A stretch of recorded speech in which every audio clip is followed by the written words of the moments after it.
وَلَقَدْ يَسَّرْنَا الْقُرْآنَ لِلذِّكْرِ فَهَلْ مِن مُّدَّكِرٍ۔ واجب الاحترام معزز سامعین کرام، آج کے بیان کا موضوع خواب کی حقیقت اور اس کے احکام ہے۔ بہت سارے لوگ فون کر کے یا ملاقات کر کے خواب کے متعلق سوال کرتے ہیں،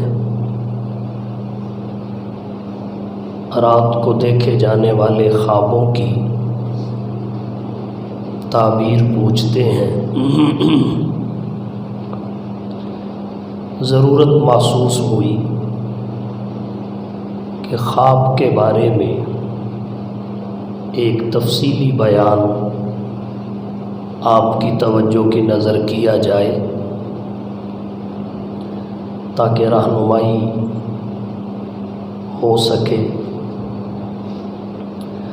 مختصر سی تمہید ابتدا میں ذکر کرنا چاہوں گا۔ اللہ تعالیٰ نے اس کائنات انسانی کو مختلف اور متعدد مخلوقات سے آباد فرمایا، پھر متعدد مخلوقات میں سے انسان کو اشرف المخلوقات بنایا، اپنی خلافت کا حقدار ٹھہرایا، سب سے زیادہ نعمتیں انسان کو عطا کی، جس میں کچھ نعمتیں وہ ہیں جو دیگر مخلوقات کو بھی ملی، انسان کو بھی ملی۔ مثلا وجود کی نعمت پتھروں کو بھی ملی، نمو کی نعمت درختوں کو ملی، متحرک بالارادہ ہونا دیگر زیرو اور جانداروں کو بھی یہ نعمت عطا ہوئی۔ تو ان نعمتوں میں انسان کے ساتھ دیگر مخلوقات بھی شریک ہیں۔ کچھ نعمتیں وہ ہیں جو فقط انسان کو عطا ہوئی، وہ انسان کا امتیاز ہے، جیسے عقل کامل ہے۔ اسی طرح ایک امتیازی نعمت خواب بھی ہے، یہ اللہ نے انسان کو عطا فرمایا۔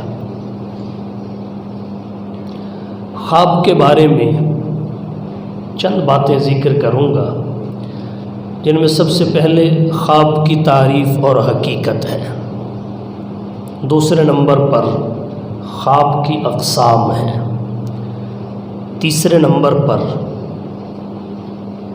خواب کی فضیلت ہے، چوتھے نمبر پر خواب کی تعبیر کے مسائل ہیں۔ سب سے پہلی بات، خواب کسے کہتے ہیں، اس کی تعریف اور حقیقت کیا ہے۔ انسان نیند کی حالت میں سوتے ہوئے بہت ساری ایسی چیزیں دیکھتا ہے جو جاگتے ہوئے اور بیداری کی حالت میں نہیں دیکھ سکتا۔ عرف عام میں نیند کی حالت میں جو دیکھا جائے، اچھا ہو یا برا، اسے خواب کہتے ہیں۔ خواب میں ہوتا کیا ہے، روح بدن سے نکل جاتی ہے، عالم علوی اور عالم سفلی کی سیر کرتی ہے اور بہت ساری ایسی چیزیں دیکھتی ہے جو جاگتے ہوئے نہیں دیکھ سکتی۔ جیسے ہی انسان بیدار ہوتا ہے، یک بیک یہ سلسلہ منقطع ہو جاتا ہے، اسے خواب کہتے ہیں۔ نمبر 2، خواب کی اقسام کتنی ہیں۔ اہل علم نے احادیث کی روشنی میں خواب کی 3 قسمیں لکھی، 2 ناقابل اعتبار اور ناقابل تعبیر ہیں، فقط ایک قسم ہے جو قابل اعتبار بھی ہے، اس کی فضیلت بھی ہے، اس کی تعبیر بھی ہے۔ پہلی قسم کو حدیث نفس کہتے ہیں۔ حدیث نفس، نفس کے خیالات، یہ خواب کی پہلی قسم ہے۔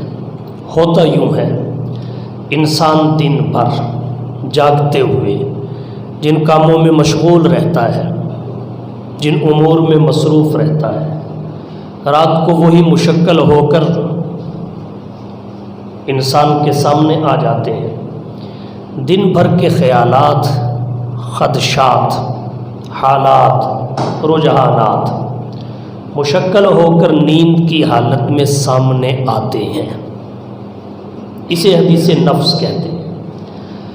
جو باتیں سارا دن ذہن پر، دل و دماغ پر چھائی ہوتی ہیں، رات کو وہ دکھنے لگ جاتی ہیں نیند کی حالت میں، تو یہ پہلی قسم ہے، اسے حدیث نفس کہتے ہیں۔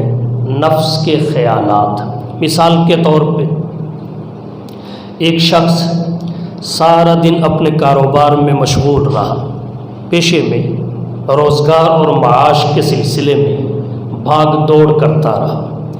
جب رات کو سونے کے لیے بستر پہ دراز ہوا، سرہانے پہ سر رکھا، جو ہی آنکھیں بند ہوئیں تو یہ سارے دن کی جو فلم تھی چل پڑی۔ یا کوئی شخص کسی کی محبت میں گرفتار ہو، سارا دن محبوب کے بارے میں سوچتا رہے، اس کی اداؤں پہ غور کرتا رہے، رات کو سونے لگا تو سوتے ہی اس کے سامنے محبوب کی شکل آ گئی۔ کوئی شخص کسی دشمن کے خوف میں مبتلا رہا، سارا دن بچنے بچانے کی ترکیبیں سوچتا اور کرتا رہا، رات کو جیسے ہی نیند میں گیا تو دشمن کا حملہ، دشمن کی شکل و صورت سامنے آ گئی، تو یہ دن بھر کے وہ خیالات، خدشات، حالات اور رجحانات ہوتے ہیں، دن بھر کی مشغولیات اور مصروفیات ہوتی ہیں، وہ باتیں ہوتی ہیں جو سارا دن دل و دماغ پہ چھائی رہتی ہیں، رات کو مشکل ہو کے سامنے آ جاتی ہیں، یہ قابل اعتبار بھی نہیں اور اس کی تعبیر بھی نہیں ہوتی۔ یہ پہلی قسم ہے، اسے حدیث نفس کہتے ہیں۔ تو یہ جو ہمارا معاشرہ رات کو جو دیکھا اس کی تعبیر پوچھنے کے لیے بھاگ پڑا، چل نکلا، تو یہ قسم سامنے رکھتے ہوئے اس کو سوچ لینا چاہیے کہ اس کی تعبیر پوچھنی بھی چاہیے کہ نہیں پوچھنی چاہیے۔ دوسری قسم ہے القائے شیطان۔ نیند کی حالت میں بعض دفعہ انسان ایسی چیز دیکھتا ہے جو شیطانی اثرات کا کرشمہ ہوتی ہے، شیطانی اثرات کا نتیجہ ہوتی ہے۔ کوئی ڈراؤنی شے دیکھ لی، گھبراہٹ والی چیز دیکھ لی، برا خواب دیکھ لیا، تو یہ شیطانی اثرات کا نتیجہ ہوتا ہے، یہ بھی قابل اعتبار نہیں ہے اور نہ ہی اس کی تعبیر ہے۔ شیطان انسان کا کھلا دشمن ہے، عدو مبین۔ قرآن کریم میں اللہ نے شیطان کے لیے فرمایا، شیطان ہمہ وقت حملے کی کوشش میں ہوتا ہے، دن کو بھی رات کو بھی، اور ہر طریقے سے حملے کرتا ہے۔ جاگنے والے پر بھی حملہ آور ہوتا ہے، سونے والے پر بھی حملہ آور ہوتا ہے۔ کبھی ڈراؤنے خواب دکھا کر گھبراہٹ میں مبتلا کرتا ہے۔ انسان کو پریشان دیکھ کر شیطان خوش ہوتا ہے، ڈراتا ہے، گھبراہٹ میں مبتلا کرتا ہے۔ اور کبھی ایسا بھی ہوتا ہے شیطان انسان کو ایسی چیز دکھاتا ہے، شیطان انسان کو ایسی چیز دکھاتا ہے جس کی وجہ سے انسان کسی غلط چیز کا دعویٰ کر بیٹھتا ہے، ایسی چیز دکھائے گا، انسان سمجھے گا میں تو غوث بن گیا، قطب بن گیا، ابدال بن گیا، میرا پایا بہت بلند ہو گیا۔ یہ کسی نہ کام کے مرد اور خواتین جو آئے روز دعویٰ کرتے ہیں، کسی نے نبوت کا دعویٰ کر دیا، کسی نے امام مہدی ہونے کا دعویٰ کر دیا۔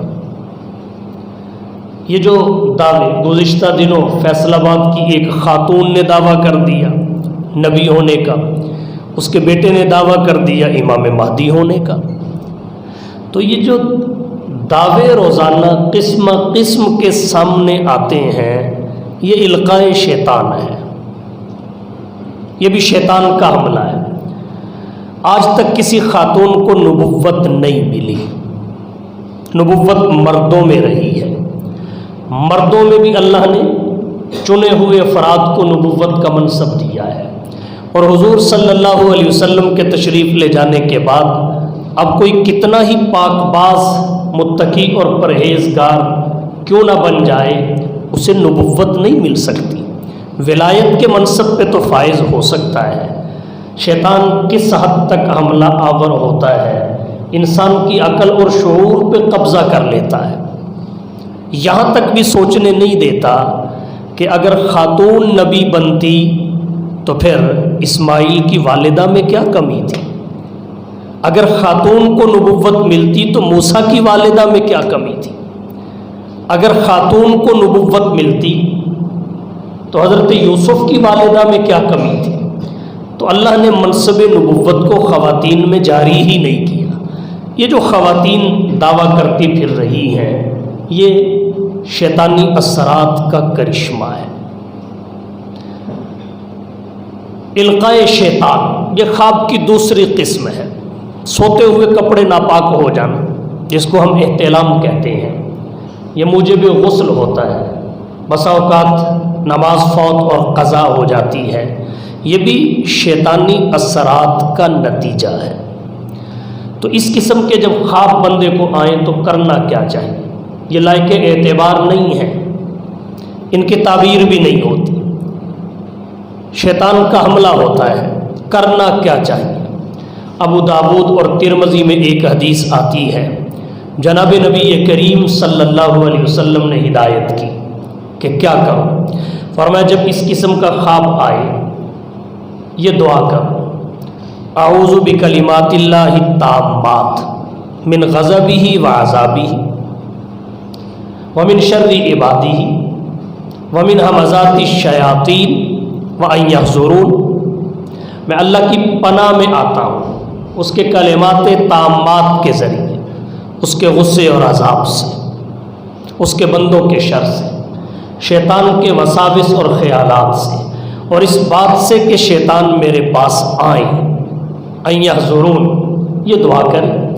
مشکات شریف کی ایک اور حدیث میں آتا ہے، جناب نبی کریم صلی اللہ علیہ وسلم نے فرمایا جب کوئی شخص برا خواب دیکھے، القائے شیطان، تو وہ اپنے بائیں جانب 3 دفعہ تھتکار دے، تھو تھو 3 دفعہ، ایسا نہ تھوکے کہ بعد میں بستر کی ایسی تیسی پھری ہوئی نظر آئے، بس کچھ چھینٹے پڑ جائیں، اور 3 دفعہ شیطان مردود سے اللہ کی پناہ میں آ جائے، اعوذ باللہ من الشیطان الرجیم، اعوذ باللہ من الشیطان الرجیم، اعوذ باللہ من الشیطان الرجیم۔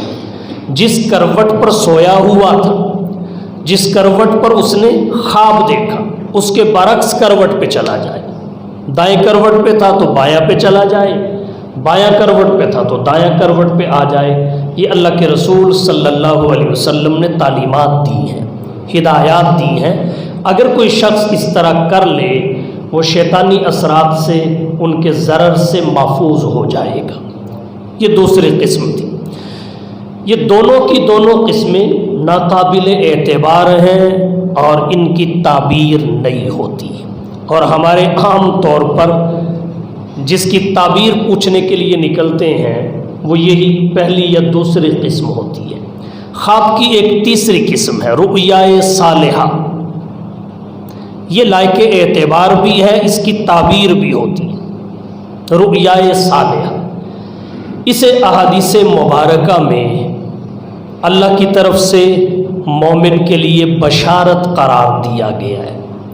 معجم کبیر میں 3051 نمبر حدیث ہے، جناب نبی کریم صلی اللہ علیہ وسلم نے فرمایا نبوت ختم ہو گئی، میرے بعد نبوت نہ ہوگی، البتہ بشارتیں ہوں گی۔ میرے بعد نبوت نہیں ہوگی لیکن بشارتیں ہوں گی۔ صحابہ کرام نے عرض کیا، آپ سے پوچھا گیا وہ بشارتیں کیا ہوں گی؟ آپ صلی اللہ علیہ وسلم نے فرمایا اچھا خواب جسے بندہ خود دیکھے یا اس کے لیے کوئی دوسرا دیکھے۔ ایک خواب میں نے اپنے لیے دیکھا اور دوسرا یہ ہے کہ میں نے اپنے لیے نہیں دیکھا، اپنے کسی استاد کے لیے دیکھا، اپنے کسی محسن کے لیے دیکھا، اپنے کسی رشتہ دار کے لیے دیکھا، اپنے کسی دوست کے لیے دیکھا۔ یہ ہے بشارت۔ ترمذی شریف میں امام ترمذی رحمۃ اللہ علیہ نے ایک باب باندھا ہے، باب ان رؤی المؤمن جزء من 46 جزءا من النبوہ، ایک باب باندھا ہے۔ اس میں امام ترمذی رحمۃ اللہ علیہ نے حدیث ذکر کی، رسول اللہ صلی اللہ علیہ وسلم نے فرمایا رؤی المسلم جزء من 46 جزءا من النبوہ، مسلمان کا جو خواب ہوتا ہے وہ نبوت کا 46واں حصہ ہے۔ نبوت کے 46 حصے ہیں، وہ نبوت کا 46واں حصہ ہے۔ اس کا کیا مطلب ہے؟ حدیث کے شارحین نے اس کے دو مطلب لکھے ہیں۔ ایک مطلب تو یہ ہے کہ مومن اور مسلمان کا جو خواب ہوتا ہے وہ سچ اور صحیح ہوتا ہے، ایک مطلب یہ ہے۔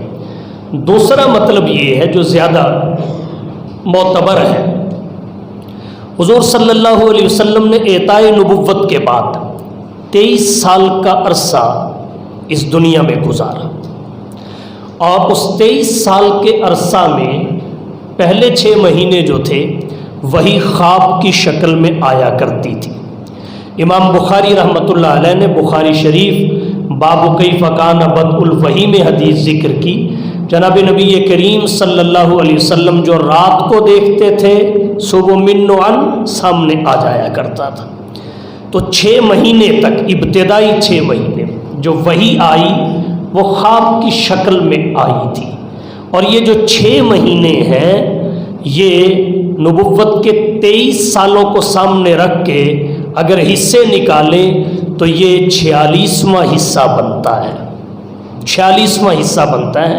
ایک سال کے 2 حصے بنتے ہیں 6 مہینے کے لحاظ سے، اور 23 سال ہے، 46 کا عدد سامنے آیا، 6 مہینے کی مدت یہ 46واں حصہ بنتی ہے۔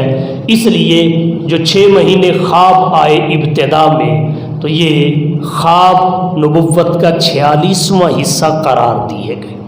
جناب نبی کریم صلی اللہ علیہ وسلم نے فرمایا فالرؤیا الصالحہ بشرا من اللہ، اچھے خواب، سچے خواب یہ مومن کے لیے اللہ کی طرف سے بشارت ہوتے ہیں۔ ان میں ہوتا کیا ہے؟ اللہ تعالیٰ اشارات کے طور پر، علامات کے طور پر مستقبل میں پیش آنے والے کسی معاملہ کو ظاہر کر دیتے ہیں، دکھا دیتے ہیں۔ قرآن کریم میں اس کی مثالیں موجود ہیں۔ سورہ یوسف میں آپ دیکھیے، حضرت یوسف علیہ السلام اپنے والد کو کہتے ہیں یا ابتی انی رأیت احد عشر کوکبا والشمس والقمر رأیتہم لی ساجدین۔ بچے تھے، بچپن کی عمر میں اپنے والد کو اپنا خواب سنایا۔ قرآن کہتا ہے اذ قال یوسف لأبیہ، اے حبیب اس واقعہ کو یاد کیجیے جس وقت یوسف نے اپنے والد حضرت یعقوب کو کہا تھا انی رأیت احد عشر کوکبا، کہ میں نے رات خواب میں 11 ستارے دیکھے، والشمس والقمر، سورج اور چاند کو بھی دیکھا۔ کس حال میں دیکھا؟ رأیتہم لی ساجدین، وہ سب کے سب مجھے سجدہ کر رہے ہیں۔ 11 ستاروں سے مراد 11 بھائی تھے، سورج سے مراد والد تھا، چاند سے مراد والدہ تھی۔ سب کے سجدے کرنے کا مطلب یہ تھا کہ کہ شرعی طور پر سب یوسف کے ماتحت ہوں گے، قدردان ہوں گے، بات ماننے کے پابند ہوں گے۔ اب یہ واقعہ پیش آنا تھا، اس کا تعلق مستقبل کے ساتھ، فیوچر لائف کے ساتھ۔ اللہ نے دکھا پہلے دیا، جو دکھایا وہ ہو کے رہا۔ آگے حضرت یعقوب نے خواب سننے کے بعد مشورہ دیا تھا، یا بنیا لا تقصص رؤیاک علی اخوتک فیکیدوا لک کیدا۔ اس پہ بحث اگلے حصے میں کروں گا۔ تو خواب میں علامات اور اشارات کے طور پر کبھی مستقبل میں پیش آنے والے حالات دکھا دیے جاتے ہیں۔ ایک واقعہ قرآن کریم میں اور بھی ہے۔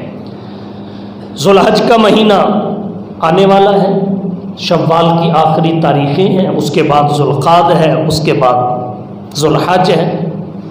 ذوالقعدہ اور ذوالحجہ حضرت ابراہیم علیہ السلام کے احوال پر، ان کی سیرت و کردار پر، تعلیمات، ہدایات، پیغامات پر تفصیلاً گفتگو ہوگی۔ ایک بات یہاں عرض کرنا چاہتا ہوں۔ قرآن کریم کہتا ہے فلما بلغ معہ السعی، جب حضرت ابراہیم کے بیٹے جناب اسماعیل دوڑنے کی عمر کو پہنچے، والد کا بازو بننے کی عمر کو پہنچے، ہاتھ بٹانے کی عمر میں آئے، تو حضرت ابراہیم نے رات کو خواب دیکھ لیا، صبح بیٹے کو سنایا، یا بنی فلما بلغ معہ السعی قال یا بنی انی اری فی المنام، میں نے خواب میں دیکھا ہے، نیند میں دیکھا ہے، انی اذبحک، میں تجھے ذبح کر رہا ہوں، فانظر ماذا تری، بتا تیری رائے کیا ہے۔ جو دیکھا مستقبل میں ویسے ہی ہوا، ذبح کا حکم، پھر عملاً لے کے چل نکلنا، تو یہ اشارہ اور علامت تھی۔ مستقبل میں وہ واقعہ پیش آ گیا، آگے اس کی تفصیلات ہیں، پھر کس طرح انسانی جان کا بدل اللہ نے جانور کو بنایا، اور یہ سنت آج تک کس طرح انسانوں اور مسلمانوں میں جاری ہے، یہ تفصیلات اگلے بیانات میں۔ اور کبھی ایسے ہوتا ہے، اس تیسری قسم میں جو خواب آتا ہے وہ قلبی اطمینان کے لیے ہوتا ہے، روحانی بالیدگی اور تر و تازگی کے لیے ہوتا ہے۔ کبھی کوئی بشارت بھی ہوتی ہے روحانی اطمینان کے لیے، کہ بندہ اپنے آپ کو روحانی طور پر کسی درجے پہ دیکھ لیتا ہے، اور صوفیاء اس سے اصلاح کا پہلو بھی نکالتے ہیں کہ کس درجے پہ دیکھا گیا، یہ درجہ نیچے کا ہے، اوپر کا ہے، درمیان کا ہے، اس سے اوپر میں کتنا سفر روحانی طور پہ کر سکتا ہوں۔ کبھی بشارت بھی ہوتی ہے، خواب میں دیکھ لیا کہ میرے ہاں بیٹا پیدا ہوا، اللہ تعالیٰ کسی وقت بیٹا عطا کر دے، کسی وقت اللہ بچہ عطا کر دے۔ تو یہ تیسری قسم ہے، لائق اعتبار بھی ہے، لائق تعبیر بھی ہے، اور حدیث مبارکہ میں جو فضیلت آئی ہے وہ اسی کی آئی ہے۔ مشکات شریف میں حضرت ابو سعید خدری رضی اللہ تعالی عنہ سے ایک حدیث آتی ہے، رسول اللہ صلی اللہ علیہ وسلم نے فرمایا اصدق الرؤیا بالاسحار، سحری کے وقت آنے والے خواب زیادہ تر سچے ہوتے ہیں، زیادہ تر سچے خواب سحری کے وقت آتے ہیں۔ یہ تیسری قسم کے بارے میں کہا گیا، رؤیا صالحہ کے بارے میں۔ سحری کے وقت آنے والے خواب عام طور پہ سچے کیوں ہوتے ہیں؟ اس کی وجہ یہ ہوتی ہے، ایک تو معدے میں جو ہوتا ہے وہ ہضم ہو چکا ہوتا ہے، بخارات اور اس قسم کی چیزیں جو ہیں وہ کسی حد تک ختم ہو جاتی ہیں۔ نمبر دو، وہ دل جمی کا، جمع خاطر کا وقت ہوتا ہے۔ نمبر تین، وہ ملائکہ کے اترنے کا وقت ہوتا ہے۔ نمبر چار، تہجد کا وقت ہوتا ہے۔ نمبر پانچ، سکینہ کے نزول کا وقت ہوتا ہے۔ تو اس وقت میں اکثر و بیشتر جو خواب آتے ہیں وہ سچے ہوتے ہیں۔ لیکن اگلی بات یہ ہے، خوابوں کی تعبیر کے مسائل کیا ہیں؟ تعبیر کے مسائل کیا ہیں؟ میں نے 3 قسمیں خوابوں کی آپ کی توجہ کی نظر کی، حدیث نفس، القاء شیطان یہ دونوں ناقابل اعتبار ہیں، ان کی تعبیر نہیں ہوتی۔ تیسری قسم ہے رؤیا صالحہ، سچے خواب، مومن کے لیے بشارت ہے۔ نبوت کا 46واں حصہ ہے، اجزائے نبوت میں 46واں جز ہیں، یہ لائق اعتبار بھی ہیں اور ان کی تعبیر بھی ہے۔ اب تعبیر کے چند مسائل آپ کی توجہ کی نظر کروں گا۔ اگر کسی کو برا خواب آ جائے جس کا تعلق القائے شیطان سے ہو، جو دوسری قسم میں نے آپ کی توجہ کی نظر کی، برا خواب آ جائے تو اسے کیا کرنا چاہیے؟ میں نے 2 دعائیں احادیث سے آپ کی توجہ کی نظر کی۔ اعوذ بکلمات اللہ التامات من غضبہ وعذابہ ومن شر عبادہ ومن ہمزات الشیاطین وان یحضرون، ایک یہ دعا پڑھیں اور پھر بائیں طرف 3 دفعہ تھتکارے، 3 دفعہ تعوذ پڑھے، کروٹ بدل کے سو جائے برا خواب آنے میں۔ اس کی تعبیر پوچھتا نہ پھرے، اس کی تعبیر پوچھتا نہ پھرے۔ اکثر میں نے سانپ دیکھا ہے، میں نے یہ دیکھا ہے، آگ لگ گئی ہے، تعبیر پوچھتا نہ پھرے۔ تعبیر نہ پوچھنے کی وجہ اور حکمت کیا ہے؟ برا خواب آ جائے، ڈراؤنا خواب آ جائے تو یہی 2-3 کام جو میں نے احادیث کی روشنی میں ذکر کی یہ کرے۔ تعبیر پوچھتا نہ پھرے، نہ اپنے سے نہ بیگانے سے۔ برے خواب کی تعبیر نہ دوست سے پوچھے نہ دشمن سے پوچھے، نہ خیر خواہ سے پوچھے نہ حاسد سے پوچھے۔ کیوں؟ اس کی وجہ یہ ہے کہ اگر تعبیر پوچھے گا، اس نے تعبیر بتائی، تعبیر خراب ہوئی تو پھر یہ وہم میں، وسوسوں میں، گھبراہٹ میں مبتلا ہو جائے گا۔ اور اگر تعبیر خراب نہ ہوئی، بتانے والے نے خراب بتا دی، بتانے والے نے خراب بتا دی، تو پھر جو تعبیر بتائی جائے خواب اس کے موافق ہو جاتا ہے۔ تعبیر بتانے کا اور خواب کا آپس میں بڑا تعلق ہے۔ غالباً مشکات میں ایک حدیث آتی ہے، حضور نبی کریم صلی اللہ علیہ وسلم نے فرمایا، ہی علی رجل طائر، یہ جو خواب ہوتا ہے یہ پرندے کے پاؤں پر ہوتا ہے۔ ہی علی رجل طائر، یہ پرندے کے پاؤں پر ہوتا ہے۔ ما لم یحدث بہا، جب تک اس کو بیان نہ کیا جائے۔ فَإِذَا حَدَّثَ بِهَا وَقَعَتْ أَوْ كَمَا قَالَ، جب اس کو بیان کر دیا جائے پھر یہ اسی طرح واقعہ ہو جاتا ہے، اسی طرح واقعہ ہو جاتا ہے۔ مطلب اس کا کیا ہے؟ مطلب اس کا سمجھیے، یہ ہی علی رجل طائر، یہ اہل عرب کا ایک محاورہ ہے۔ وہ اسے بولتے کس موقع پر ہے؟ جب کوئی ایسی چیز ہو جو کسی جگہ ٹکنے والی نہ ہو، جو بے قراری اور بے ثباتی کا شکار ہو، اسے قرار نہ ہو، تو اس کے لیے وہ یہ محاورہ بولتے ہیں۔ یہ محاورہ کیوں بولتے ہیں؟ ایک تو پرندہ کسی جگہ جم کے بیٹھنے والی چیز نہیں ہے، یہاں سے اڑے گا وہاں بیٹھا، وہاں سے اڑا یہاں بیٹھا، پھر اڑ کے کہیں اور بیٹھا۔ ایک تو پرندہ کہیں ٹکنے اور جمنے والی مخلوق نہیں ہے۔ نمبر 2، جب وہ خود نہیں ٹکتا تو جو چیز اس کے پاؤں پہ ہو اس کو بھی قرار نہیں ہوگا۔ تو اہل عرب اس چیز کے لیے یہ محاورہ بولتے تھے جس چیز کو قرار نہ ہو۔ تو آپ صلی اللہ علیہ وسلم نے یہ محاورہ بولا، ہی علی رجل طائر، یہ جو خواب ہوتا ہے پرندے کے پاؤں پر ہوتا ہے۔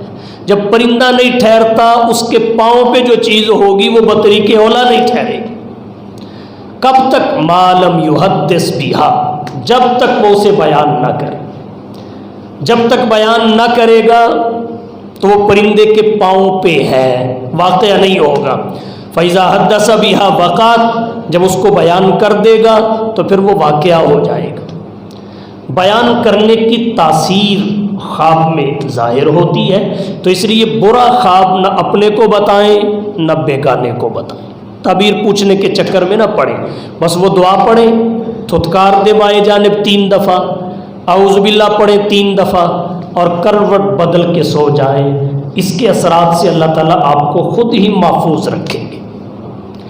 اب رہی یہ بات کہ اچھا خواب، اچھے خواب کے بارے میں بھی ایک بات سمجھ لیں۔ اگر کسی کو اچھا خواب آئے، اچھا خواب کیا ہو سکتا ہے؟ حضرت شاہ ولی اللہ صاحب محدث دہلوی رحمۃ اللہ علیہ نے حجت اللہ البالغہ میں اچھے خواب کی 9 صورتیں ذکر کی ہیں۔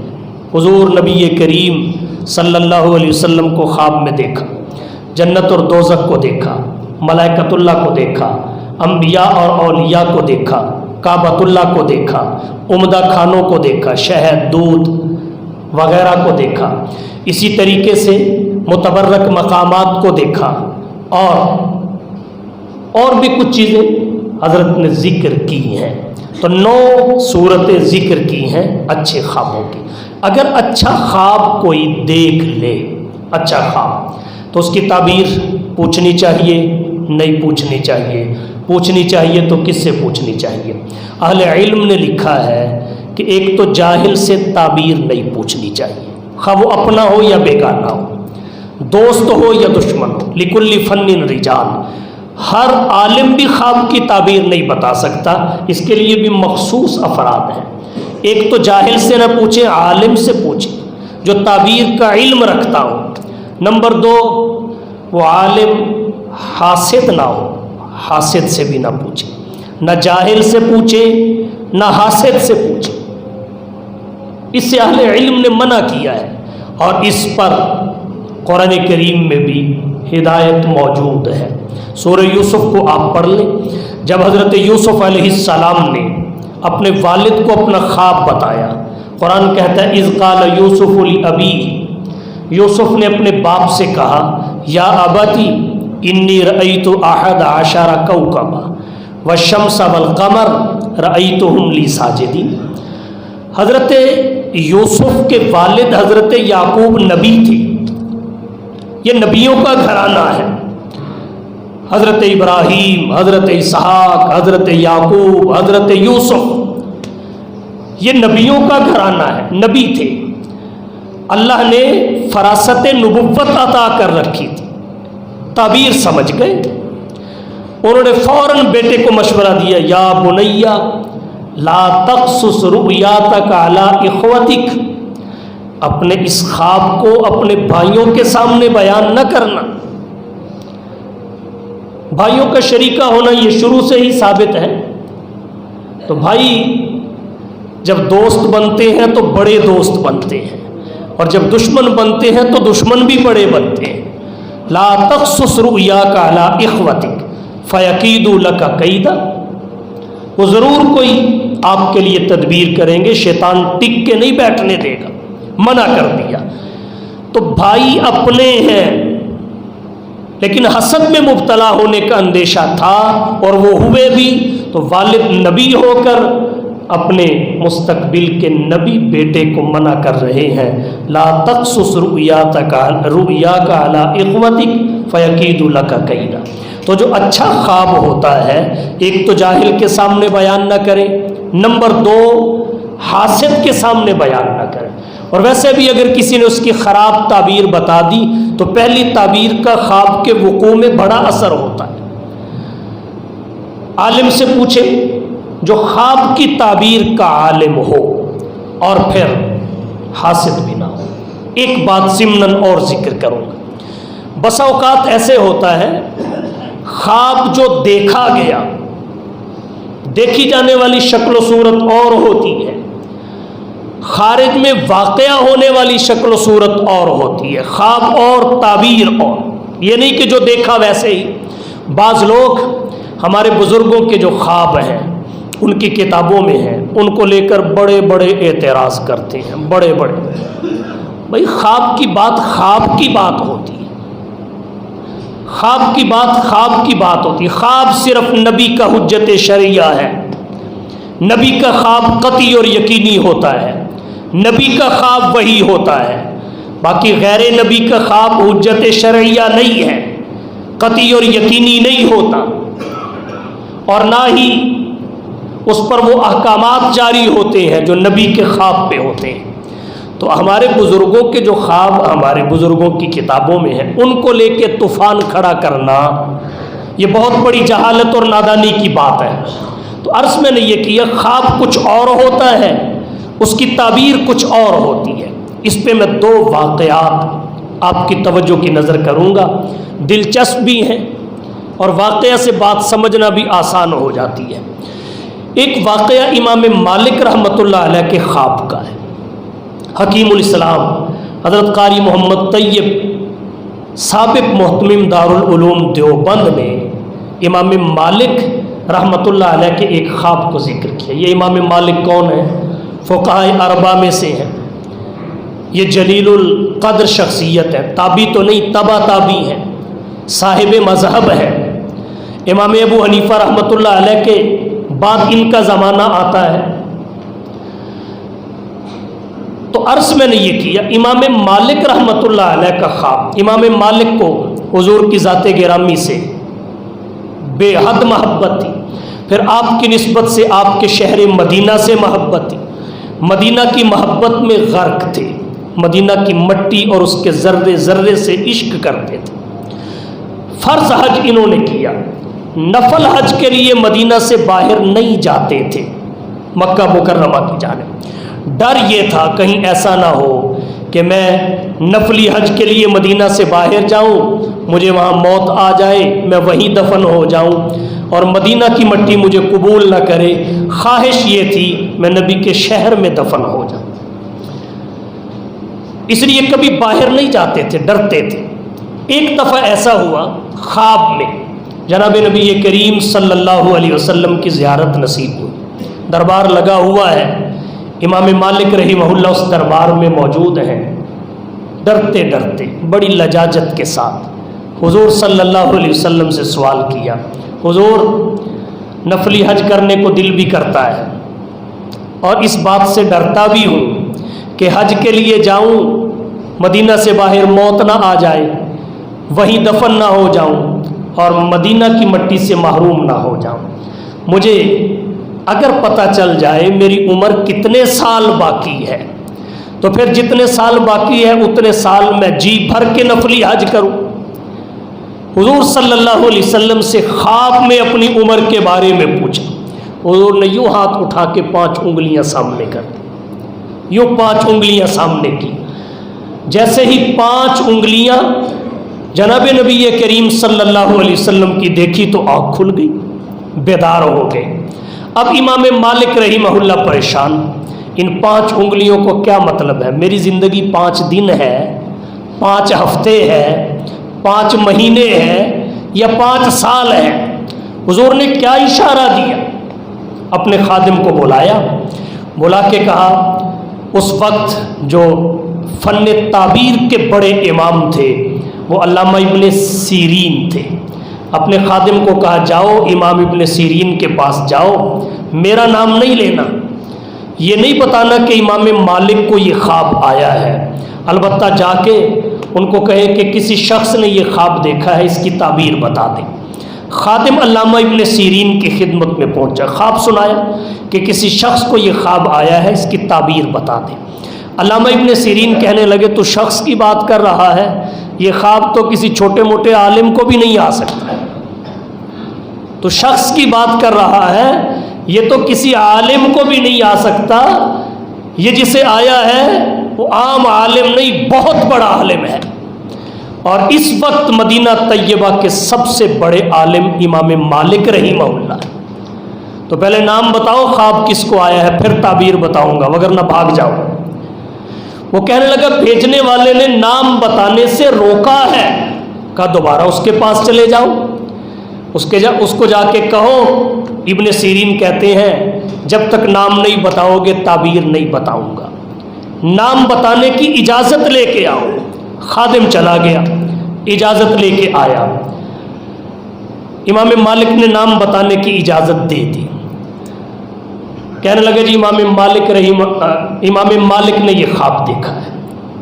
ابن سیرین نے کہا، میں نے کہا تھا نا، یہ تو عام عالم کو بھی نہیں آ سکتا، یہ کسی بڑے عالم کو آیا ہوگا۔ اور اس وقت مدینہ کے سب سے بڑے عالم امام مالک رحمہ اللہ، کہا یہ جو حضور نے خواب میں ہاتھ اٹھا کر 5 انگلیاں سامنے کی تھیں، نہ اس کا مطلب یہ ہے کہ 5 دن، نہ اس کا مطلب 5 ہفتے، نہ اس کا مطلب 5 مہینے، نہ اس کا مطلب 5 سال، بلکہ اس کا مطلب 5 اصول ہے جو حدیث میں آئے ہی من 5 لا یعلمہن الا اللہ، اور قرآن میں آئے وَعِندَهُ عِلْمُ السَّاعَةِ وَيُنَزِّلُ الْغَيْثَ وَيَعْلَمُ مَا فِي الْأَرْحَامِ وَمَا تَدْرِي نَفْسٌ مَاذَا تَكْسِبُ غَدًا وَمَا تَدْرِي نَفْسٌ بِأَيِّ أَرْضٍ تَمُوتُ، کہ یہ 5 چیزیں، ان 5 چیزوں میں سے ہے آپ کا سوال، ان 5 چیزوں میں سے ایک چیز کے متعلق ہے جن کا علم اللہ کے سوا کسی کو نہیں ہے۔ اب امام مالک کو جو خواب آیا اس میں حضور کی 5 انگلیاں یوں دیکھی، انہوں نے جو سمجھا وہ تعبیر نہیں، اور جو تعبیر ہے وہ انہوں نے سمجھا نہیں۔ عندہ علم الساعہ، 5 انگلیاں، پہلی انگلی کا مطلب یہ کہ قیامت کا علم فقط اللہ کے پاس ہے، یہ کب واقعہ ہوگا۔ وَيُنَزِّلُ الْغَيْثَ، دوسری چیز یہ کہ بارش کی اصل کا علم فقط اللہ کے پاس ہے۔ یہ تو ہمارے اندازے ہیں، مونسون آیا، بادل برسا، بارش برس گئی، وہ مونسون کس سبب سے آتا ہے، اس کی اصل کیا ہے؟ وَيَعْلَمُ مَا فِي الْأَرْحَامِ، ماں کے رحم میں جو بچہ بنتا ہے اس کی کیفیت کیا ہوتی ہے، اس کی اصل اور حقیقت کیا ہے؟ مَا تَدْرِي نَفْسٌ مَاذَا تَكْسِبُ غَدًا، انسان کل کیا کرے گا، منصوبہ کیا ہوتا ہے، حقیقت میں کچھ ہوتا ہے۔ وَمَا تَدْرِي نَفْسٌ بِأَيِّ أَرْضٍ تَمُوتُ، کون کس جگہ مرے گا، کہاں کی مٹی میں دفن ہوگا، یہ انہی میں سے ہے۔ اسی طرح کا ایک خواب اور ملکہ زبیدہ نے دیکھا، خواب کچھ تھا، تعبیر کچھ تھی۔ ملکہ زبیدہ یہ خلیفہ ہارون الرشید کی بیوی تھی۔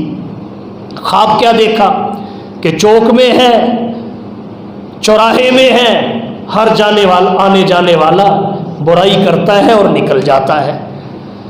جب اٹھی تو گھبرائی ہوئی، بڑی پریشان ہوئی، اب کسی کو بتائے تو کیا بتائے، اور اگر چھپائے تو چین نہ آئے۔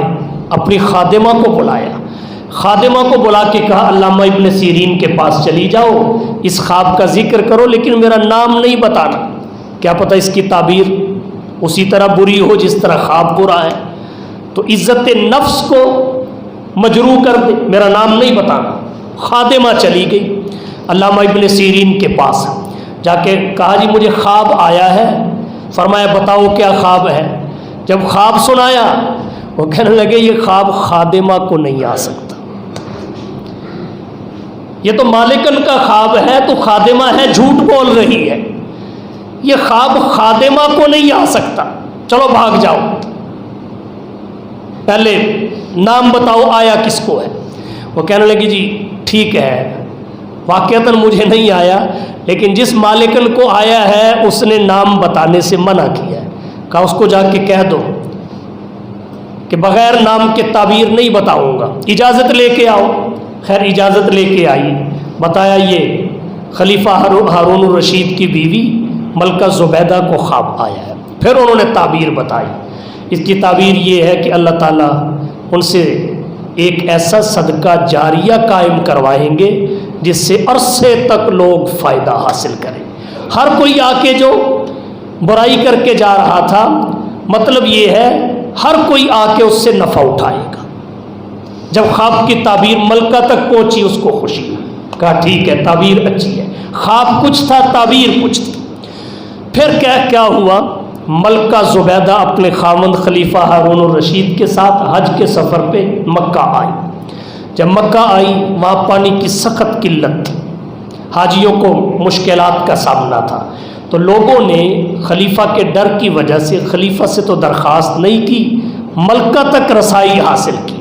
ملکہ زبیدہ نرم دل بھی تھی، بڑی سخی تھی، اور کہا یہاں پانی کی قلت ہے، حاجیوں کو مشکلات کا بڑا سامنا کرنا پڑتا ہے، کوئی ایسا انتظام کر دے کہ ہر جگہ پانی پہنچ سکے۔ فوراً خواب ملکہ کے ذہن میں آیا کہ شاید یہ کام اللہ نے تجھ سے لینا ہو۔ اس نے حامی بھر لی، خلیفہ سے بات کی، اجازت بھی مل گئی۔ دنیا بھر کے انجینئر مکہ مکرمہ میں جمع کر لیے، ایک ہی ڈیمانڈ ان کے سامنے رکھی۔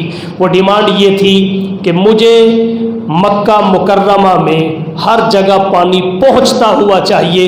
کہاں سے پہنچے گا، کیسے پہنچے گا، یہ میرا معاملہ نہیں، یہ تمہاری سر درد ہے۔ جتنے پیسے چاہیے مجھے بتائیے، میں آپ کے سامنے ڈھیر کرنے کو تیار۔ دنیا بھر کے انجینئروں نے ایک نقشہ ترتیب دیا، سامنے رکھ دیا، ملکہ نے سرمایہ خرچ کیا۔ نتیجہ کیا نکلا؟ 14 میل لمبی نہر نکالی گئی اور وقفے وقفے سے اس پہ ٹینک بنائے گئے۔ جو چشمہ پہاڑ سے اتر رہا ہے، کوئی نالی کسی طرف سے آ رہی ہے، اس کا پانی اس میں گرا اور اس طرح پورے مکہ میں پانی پہنچ گیا۔ اگر کوئی سفر کر رہا ہو، اس ٹینک میں پانی جمع ہوتا، جو راستے پہ آتا وہاں سے نکال کے اسے استعمال کر لیتا۔ جب نہر کی تعمیر مکمل ہوئی تو جو انجینئر تھا وہ فائل لے کے خرچ کی، بغداد ملکہ کے محل میں پہنچا۔ پتہ چلا ملکہ دریائے دجلہ کے کنارے سیر کر رہی ہے۔ ملکہ کو پیغام پہنچایا گیا۔ ملکہ نے کہا بغیر کسی تاخیر کے فائل سمیت انجینئر کو میرے پاس لاؤ۔ انجینئر آیا، ملکہ نے فائل پکڑی، اس نے کہا جی حساب کر لو۔ ملکہ کہنے لگی، بڑا تاریخی جملہ کہا، تاریخی جملہ کہا، میں نے آخرت کے حساب کے لیے اس نہر کا حساب چھوڑ دیا، میں نے آخرت کے حساب کے لیے اس نہر کا حساب چھوڑ دیا ہے۔ اگر تیرا کچھ لینا بنتا ہے تو بتا، تیری خدمت میں رکھ دیا جائے گا۔ اگر پیسہ بڑھ گیا، تیرا دینا بنتا ہے تو میں نے اللہ کے لیے تجھے معاف کیا، یہ کام میں نے اللہ کے لیے کیا ہے، اس کا میں کوئی حساب تجھ سے نہیں لوں گی، اور اس امید پہ کہ قیامت کے دن اللہ مجھ سے حساب نہ لے۔ اب خواب کیا تھا، تعبیر کیا تھی؟ ضروری نہیں کہ تعبیر من نوعاً ویسے ہی ہو جیسے خواب ہے۔ ایک بات یہاں اور ذکر کرتا ہوں، خواب میں حضور صلی اللہ علیہ وسلم کو دیکھنا یہ بھی بہت بڑی سعادت ہے۔ علامہ ابن سیرین تو کہتے ہیں اگر کوئی یہ دعویٰ کرے کہ خواب میں نے حضور کو دیکھا ہے تو وہ اپنے دور میں اس سے حضور کا حلیہ پوچھتے تھے۔